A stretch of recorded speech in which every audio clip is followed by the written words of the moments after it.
Hi everybody, and welcome to Greg's Carport YouTube channel. This is our first video that we're going to put together for you here today. My son Jacob's working the camera. I'm out here. Again, my name is Greg. We recently moved to a place out in the country here in Northern California. And we got some extra space, some extra land that we can do some work with. I've always wanted to work on some old cars. Not that I have a lot of experience doing it, but I figured I might as well learn, and you guys can watch me learn. You guys can watch me make mistakes, and you guys can watch me do a good job. Right now in Northern California, we're dealing with a lot of the smoke from the fires. As you can see up there, the sun is actually orange instead of its nice bright yellow. I've always been interested in cars, like I said. My father was a Ford man. My grandfather was a Mercury man. Lots of General Motors products and my uncles and that kind of thing. I've owned all kinds of different cars: Fords, Chevys, Dodge, Buick, Nissans, Toyotas, just about anything you can imagine I've owned along the way. What I have right now that I'm going to start working on is I have a 1972 Ford Ranchero. I bought it about 3 weeks ago.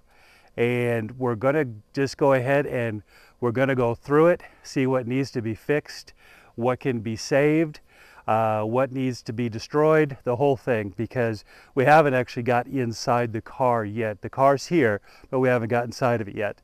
My first car back in high school was a 1972 Ford Gran Torino that I got from my parents, and I spent a winter in the garage tearing it apart, taking the vinyl top off, getting it all ready, fixing rust holes. The car was from Minnesota, and so I did all that over the course of a winter. And then when the spring rolled around, it went down to Earl Shive, yes, actually Earl Shive, and it was painted.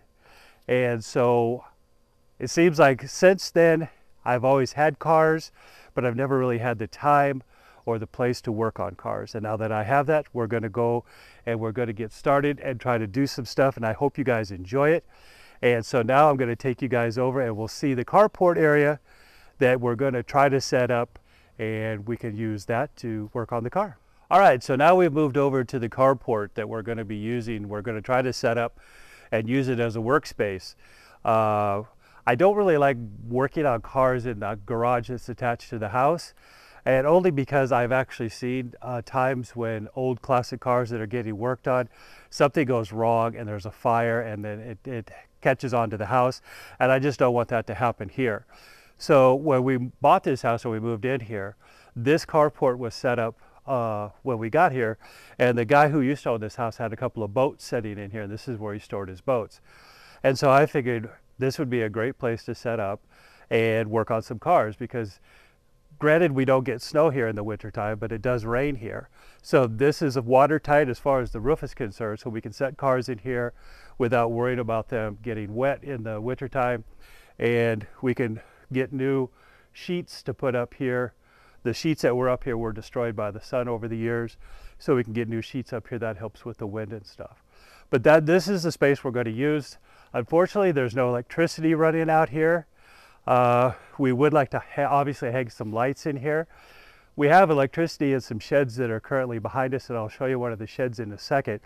Whether we might be able to run some power out here, at least some power for some lights.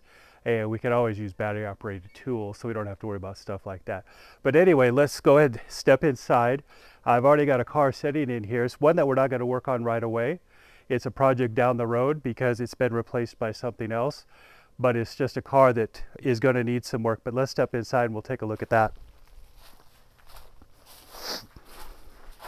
The floor in here is all just gravel. I wish it was a cement floor. It would be so much nicer if it was cement. But at least it's level, it's gravel. It needs to be leaf blown out. All the leaves have come in because it's the middle of August, so the trees are losing their leaves. Anyway, the car that's already in here, this is a 2003 BMW 325i. It's sitting in here because it's got a check engine light. It is a BMW after all, and it's a check engine light that no matter what we try to do, we just can't get the check engine light to go out. So we brought it in here, and it's been sitting in here. About 2 months ago, it was driving along and the hood came open and smashed the windshield and did some damage to the roof of the car. So if you come over here and if you look, if you actually look inside the car, you can see that the headliner has been removed out of the car, and the cassette that holds the sunroof in is damaged at the front where the hood hit the roof of the car. So that's something that eventually down the road, hopefully we can get to, and that is to replace that cassette. They call it a cassette that sits on the roof for the sunroof, and then replace the headliner, and then do some other work to the car, and then hopefully we can track down why we're getting this check engine light. But for now, it's off the road. It's just setting back here and keeping it out of harm's way. It does have a hood on it. We got this out of a pick and pull lot. It's just a silver hood, but it fits and it's in good condition, so that's the way we left it. So that's where we're going to be working on cars. We'll be in here. So for right now, I'm going to walk you up to one of the sheds that we're going to use as a shed that's just going to be dedicated to our car stuff. Okay, so now we've moved up here. When we moved here, the property has 4 sheds that was built here before we got here. So of course we have a shed for yard work and all that kind of stuff, and we got a shed set aside for just storage. But we went ahead and we took this shed because it's close to the carport. We're going to set this one aside, and this is just going to be for car related things eventually. I still have the lawnmower and stuff in there. That'll all be moved to a different shed. But if you want to come on in, you can see it's a fairly good sized shed. But it's got a workbench over here that we can use. It's got one light up in it already, but I'd like to get another light so we have more light in here. You can see here is the headliner from the 325 that we just looked at. And this will be a space that we can heat in the winter time, so we can still work on things that we have to work on for the Ranchero and the other cars. And like I said, we have a workbench because some of the trim and stuff on the Ranchero has got some dings and dents in it, and we can use this area over here to hopefully get some of that stuff taken care of. But this will eventually be the shed that we're going to use, again, just for car related things. No lawnmowers, no propane tanks, none of that kind of stuff. It'll all just be set aside for car stuff that we don't want left out, or an area where we can do some painting or some whatever we have to do and be out of the elements. So now what we're going to do is what you've been waiting for.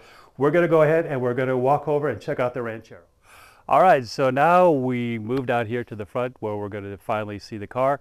The Ranchero got here about 2 weeks ago. It came in on a flatbed. It was rolled over here on the side. Now before the Ranchero came down here, the car had some work done on it before it came down here because the car was not running at all. And I'll get in more on that on the next video that we make about the car. But the car currently should run, although it's been sitting here for 2 weeks, so you never know.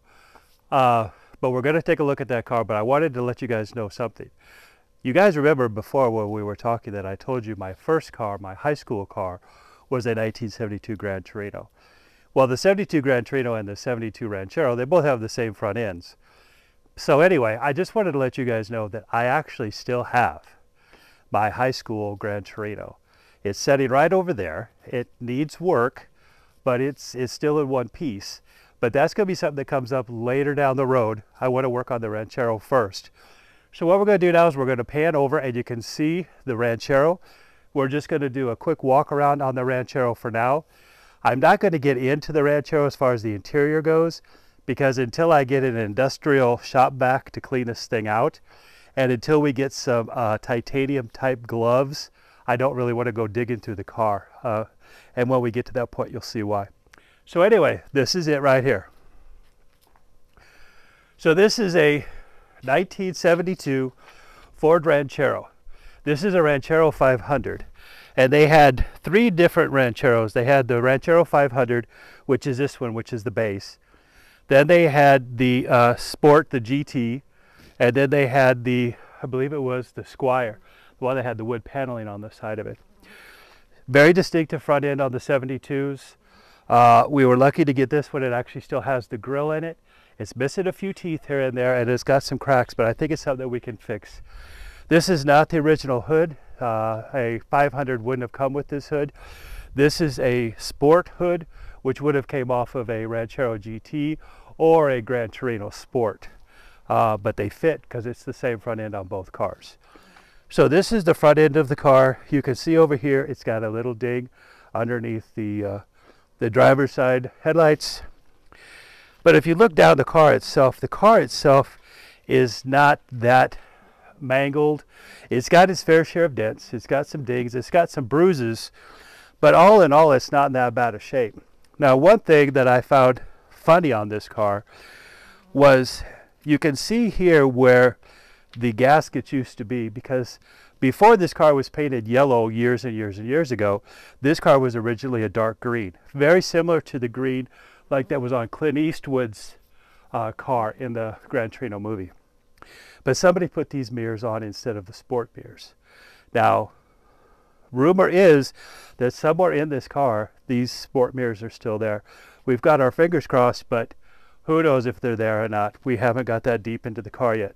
It only has steel wheels, no hubcaps, no fancy wheels. We'll continue back down this way. Again, the car is not in that bad of shape as far as, because you have to consider this car is almost 50 years old. The bed itself is in good condition. I know from the fact that the car was up on a lift before it came down here, I know that it's going to need a little bit of floor pan work, but that's mostly because these Rancheros, they tended to leak in the bed, and it would leak down into the compartment and go inside the passenger compartment, and it would cause some problems. Now, I don't think it's as bad as it could be, but again, who knows? We'll have to wait till we get to it. So anyway, this is one of the areas where we have a problem, is right here. You can see that the car was hit here at one time, and somebody put some Bondo on here to fix it up. That's obviously a place that has to be fixed. The rear tailgate itself is in fairly good condition, at least that I can tell. A lot of times these are rusted out, but it seems to be in good condition. Again, the bumper's got its fair share of little dents, stings. The lights seem to be okay. You can look here inside the bed. The bed itself is in fairly good condition. They painted it over with some black paint. It does have one patch up here in the corner probably where that water leak originally was. There's a patch that was put in right here. So we'll have to address that at a future time if it needs to be addressed. So let's go back around here. We can look at the driver's side real quick. The driver's side is pretty much in the same condition as the passenger side. Marker lights are cracked. This driver's side door does have rust at the bottom of it.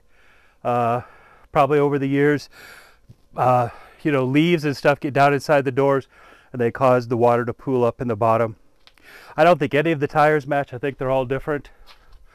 Again, the bed over here is in fairly good condition. You can see, again, no fancy wheels, no nothing. So we have to replace marker lights, get rid of this nasty locking gas cap. You can see right here that when it was up at the shop, when they were looking at it, they tried to buff this out a little bit. You can actually see that it actually buffed down to a fairly decent color. We don't want to leave it this color. A lot of people like the yellow. I kind of don't. But again, that's something else we'll discuss as time goes by. So that's the outside of the Ranchero. Oh, just so you know, it has a 302 cubic inch engine in it. Most of these came with the 351 Cleveland, but this one actually has a 302 in it, which is okay because 302 parts are normally cheaper, and the 302 is still a great little engine. So I hope you enjoyed the video so far. Again, this is video number 1. I hope that you guys will subscribe and give us a like, and if you want to, hit the bell so that you get notified the next time a video comes up. The next video at this point, I think, is basically going to be us opening this thing up and taking a look at what we got inside. We'll give the engine bay a little bit looks, and we'll try to get the thing up and started. So I appreciate you guys' time, and we'll see you on the next video.